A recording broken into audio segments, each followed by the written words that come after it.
నమస్తే. ఇవాళ మన స్టూడియోలో ప్రముఖ ayurvedic specialist doctor Chittibotla Madhusudan Sharma గారు ఉన్నారు. డాక్టర్ గారితో మాట్లాడదాం. డాక్టర్ గారు నమస్కారం. నమస్తే.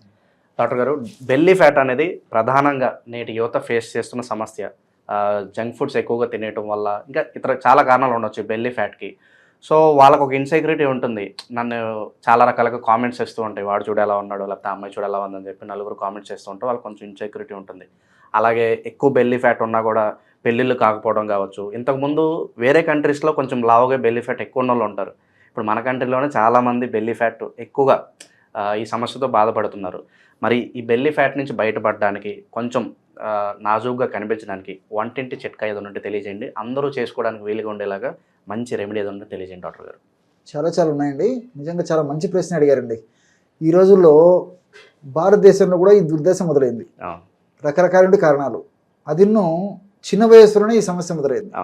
దీనివల్ల ప్రారంభంలో వాళ్ళకు చెప్పుకోదగ్గ అనారోగ్యాలు కలగనప్పటికీ, కేవలము ఆకర్షణ పరంగా ఇబ్బంది ఉన్నప్పటికీ తర్వాత ఇతర అనేక రకాల అనారోగ్యాలకి ఇది బేస్ అని చెప్పి చెప్పుకోవచ్చండి. మూలస్థానం అయిపోతుంది అనమాట ఈ బెల్లీ ఫ్యాట్ అనేది. దీన్ని టమ్మీ ఫ్యాట్ అనేటువంటి పేరుతో కూడా కొంతమంది పిలుస్తుంటారు. వీటికన్నిటికి కారణం ఏంటంటే శారీరక శ్రమ లేకపోవడము, మానసిక శ్రమ ఎక్కువ ఉండడము, ఫిజికల్ యాక్టివిటీ ఎక్కువ ఉండకపోవడం అంటారు. దానికి తోడు జంక్ ఫుడ్, అన్నెసర్లీ చెత్త ఆహారం తీసుకోవడం, ఇవి ప్రధానమైన కారణాలండి. సో వీటికి సంబంధించి మీరు అడిగారు కదా, మంచి హోమ్ రెమెడీ చెప్పమని చెప్పేసి మన ఇంట్లో దొరికే పదార్థాలతోనే మంచి హోమ్ రెమెడీ చెప్తాం చూడండి. కేవలము జీలకర్ర, పసుపు. జీలకర్రను వేయించేసేసి పౌడర్ చేసేసి ఒక 50 గ్రాములు 100 గ్రాములు తీసుకోవాలి. అట్లే పసుపు కొమ్మలను దంచి తయారు చేసినటువంటి పౌడర్, పసుపు పొడి ఏదైతుందో దాన్ని ఒక 50 గ్రామ్స్ 100 గ్రామ్స్ తీసుకోవాలి. అంటే జీలకర్ర పొడి ఎంత తీసుకుంటే దీన్ని ఎంత తీసుకోవాలండి. రెంటిని కలిపేసేసి ఒక సీసాలో పెట్టుకోవాలి. ఇది ఔషధానికి ఒక పార్ట్. మరి దీన్ని ఎలాగ వాడుకోవాలి అంటే, సమస్య మరీ ఎక్కువగా ఉంటే కొన్నాళ్ల పాటు రోజు 2 సార్లు ఈ ఔషధాన్ని వాడుకోవచ్చు. ఉదయం ఒకసారి, సాయంత్రం ఒకసారి. సమస్య కొద్దిగా ఉంటే రోజు ఒక్కసారి ఉదయం పూట వాడితే సరిపోతుంది. లేకపోతే కొన్నాళ్ల పాటు రోజు 2 పూటల ఈ యొక్క ఔషధాన్ని వాడి సమస్య కొంత కంట్రోల్ అయిన తర్వాత రోజు ఒక్కసారి వాడినా సరిపోతుంది. వాళ్ళ ఛాయిస్ అది, ఎలాగైనా చేసుకోవచ్చు.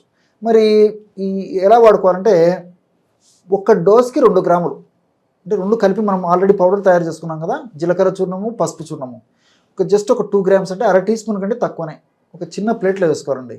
ప్లేట్లో వేసుకున్న తర్వాత ఇప్పుడు జాగ్రత్తగా గమనించాలి అందరూ.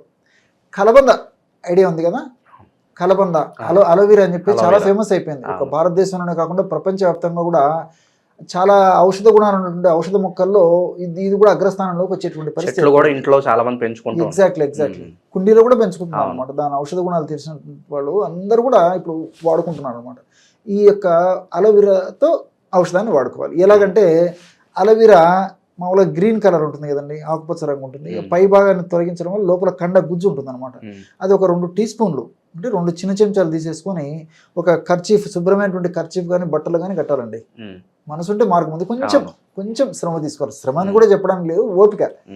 సో మంచి బట్టలో, పల్చటి బట్టలో, శుభ్రమైనటువంటి బట్టలో పెట్టేసేసి స్వచ్ఛమైన నీళ్ళలో కలబంద మునిగేటట్లు ముంచేసేసి విదిరించేసేయాలన్నమాట.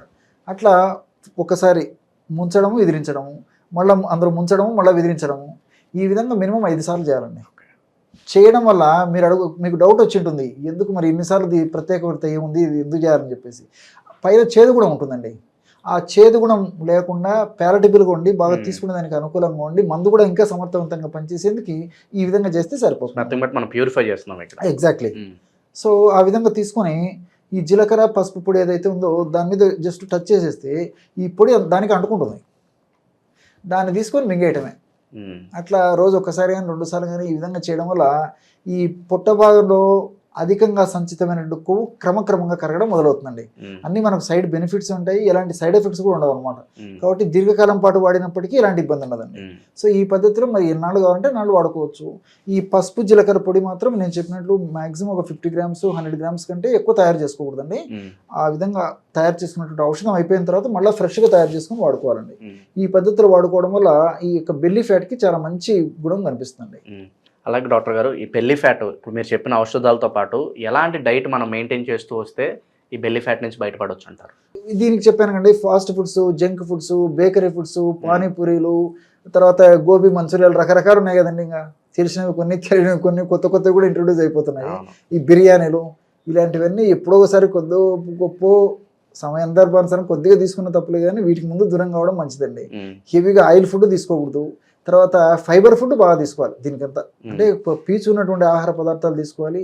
అదేవిధంగా పీచు ఉన్నటువంటి ఆహార పదార్థాలు కూడా ఈ వెజిటబుల్స్ అండి, వెజిటబుల్స్ బాగా తీసుకోవాలి. సలాడ్స్ దాంట్లో తయారు చేస్తారు కదా, తర్వాత డ్రై ఫ్రూట్స్, డ్రై నట్స్, తర్వాత సీజనల్ దొరికేటువంటి పళ్ళు, మామూలు పళ్ళు ఇలాంటివి ఎక్కువ తీసుకుంటుండాలి. వేళకు ఆహారం తీసుకుంటుండాలి. రాత్రిపూట కూడా అర్లీగా ఆహారం తీసుకుంటుండాలి. ఇలాంటి చిన్న చిన్న జాగ్రత్తలు తీసుకుంటూ కనీసం వారంలో 5 రోజుల పాటు ఏదో ఒక ఎక్సర్సైజ్ నేను గత కొన్ని వీడియోలో కూడా చెప్పడం జరిగింది. So walking, jogging, skipping, skimming, swimming, cycling ఏ వీలైతేదండి కనీసం ఒక 30 గంట, గంట పాటున వారంలో 5 రోజుల పాటు ఇలాంటి చిన్న చిన్న ఎక్సర్సైజ్ చేస్తే సరిపోతుంది. ఇక్కడ ఇవన్నీ నాణానికి ఒకవైపు అండి, ఒక ఎత్తండి. సో ఇవన్నీ చేస్తారంత బాగుంది. ఈ రోజుల్లో శాస్త్రీయంగా నిజంగా ఆలోచన చేసేవాళ్ళు ఎక్కువైపోయినారు. ఇది ఎట్లా పనిచేస్తుంది, ఆధునికంగా ఎలా విశ్లేషించవచ్చు అంటారు?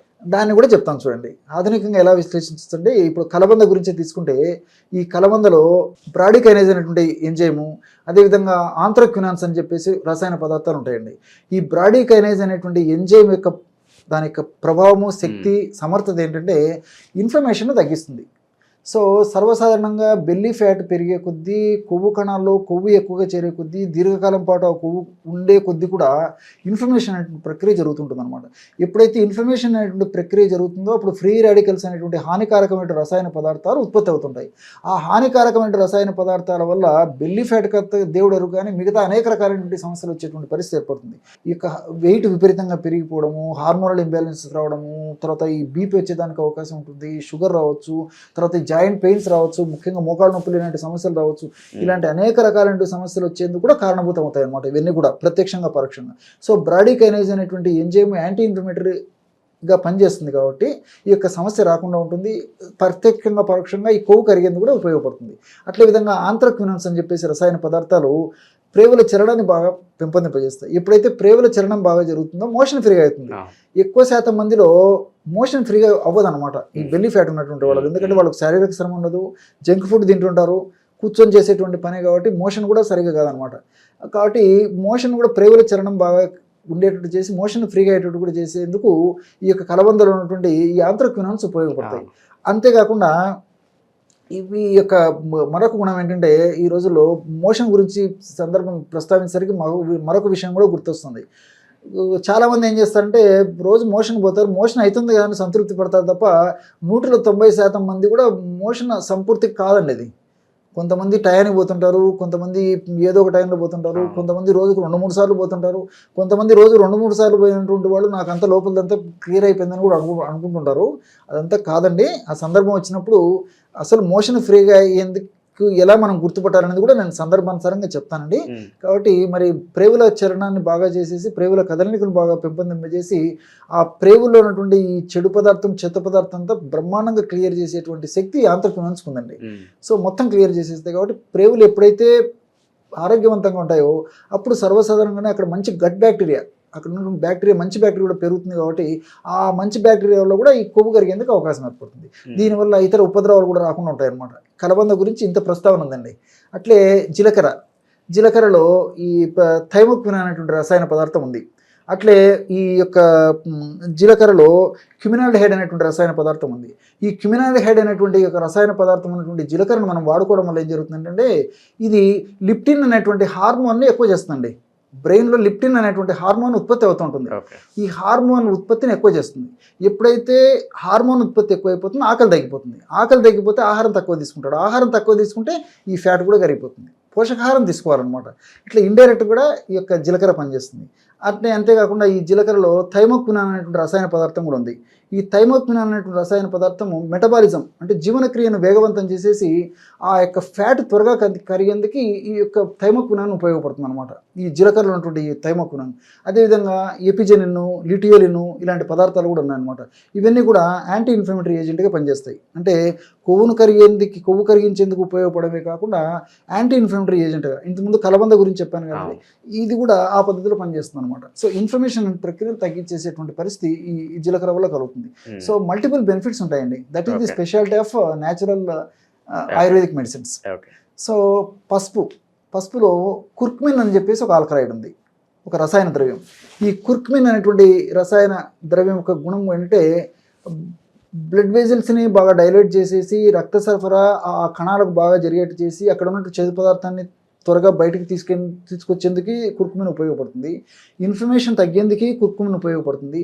అదేవిధంగా రక్తనాళాలను బాగా వ్యాకోచపరిచేందుకు కుర్కుమిన్ ఉపయోగపడుతుంది.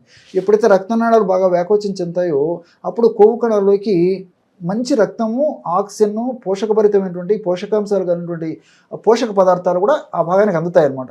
ఎప్పుడైతే అందుతాయో అప్పుడు ఉన్న చెడు పదార్థం అంతా బయటకు వచ్చేస్తుంది.